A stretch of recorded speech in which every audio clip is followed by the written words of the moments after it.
Hello, everyone. Welcome back to Path to Recovery podcast, covering episode 4, What Are My Beliefs? This is going to be part 3. Let's just say I believe I'm fat and might never get thin.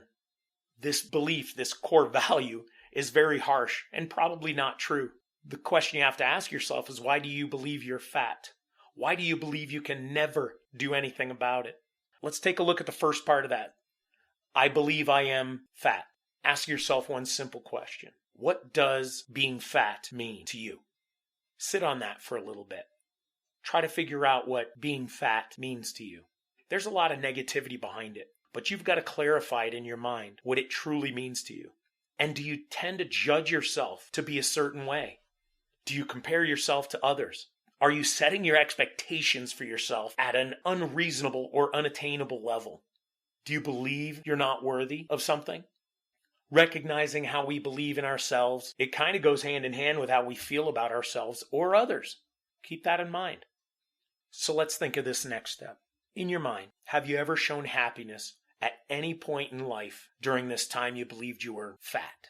Again, we're using that I'm fat as an example. Have you ever been happy with who you are?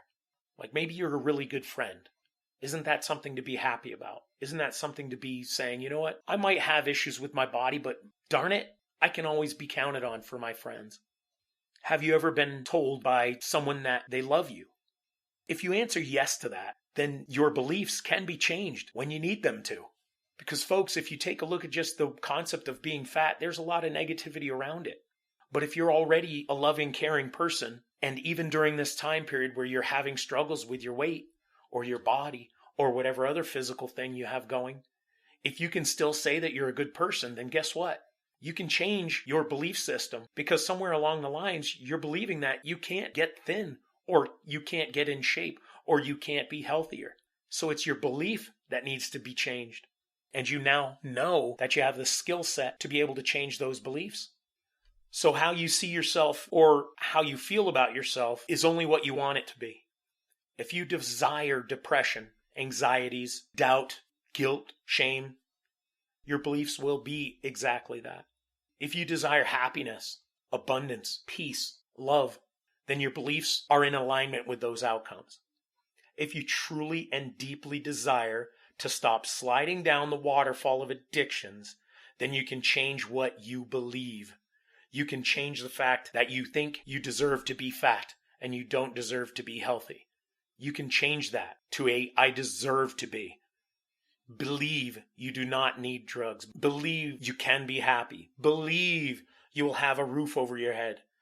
Believe you do not need alcohol. Believe that you can be loved and you can love and you deserve goodness and happiness. Your new beliefs will create the healthy thoughts. Those thoughts of love, sobriety, free of your addiction, happiness, joy. But remember, don't overwhelm yourself with trying to change everything. Please understand, this is not a quick fix or the next new thing that solves all your problems today. We can only take one step at a time, and we only need to change one belief at a time. Another quote from one of the co-authors, Laura Lee. I used to believe I would die in my addiction and that I wouldn't be able to change. Now I've got 18 years of living clean. Think about that right there. I believed I would die in my addiction. I've been down that road.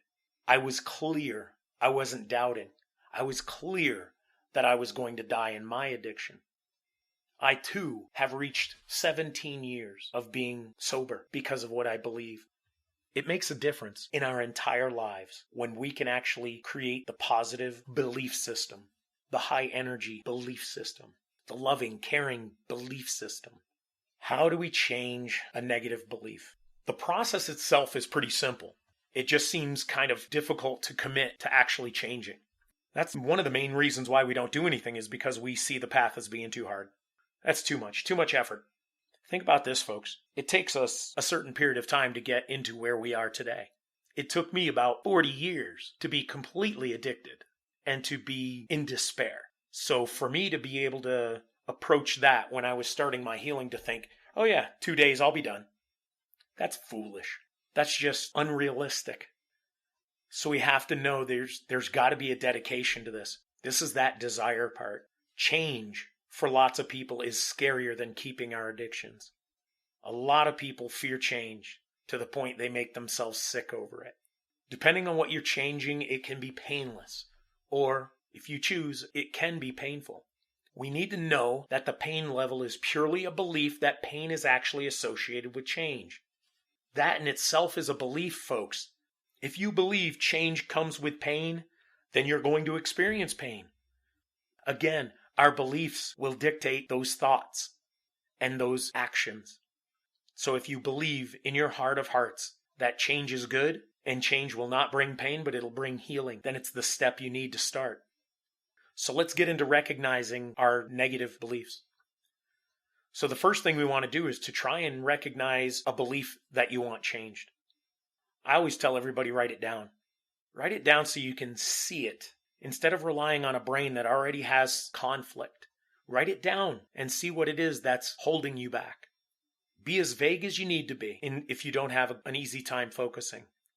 An example, I need my addiction versus saying I need my heroin addiction. If you've got many issues, don't worry about the many. Just worry about the core behind it. Do you need your addiction? That's a negative belief. I need my addiction. Whatever it is that I'm addicted to, whatever it is that I'm stumbling on, whatever's causing me my strife in my life, do I need it? What does that belief mean to you? In this one, folks, you have to be 100% honest. You got to really dig in for the truth behind the belief.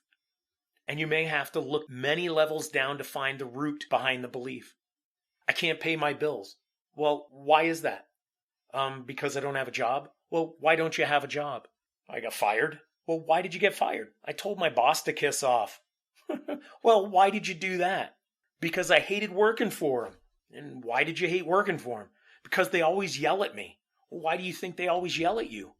Because I forget things. Why do you forget things? You guys catching on to this process, right?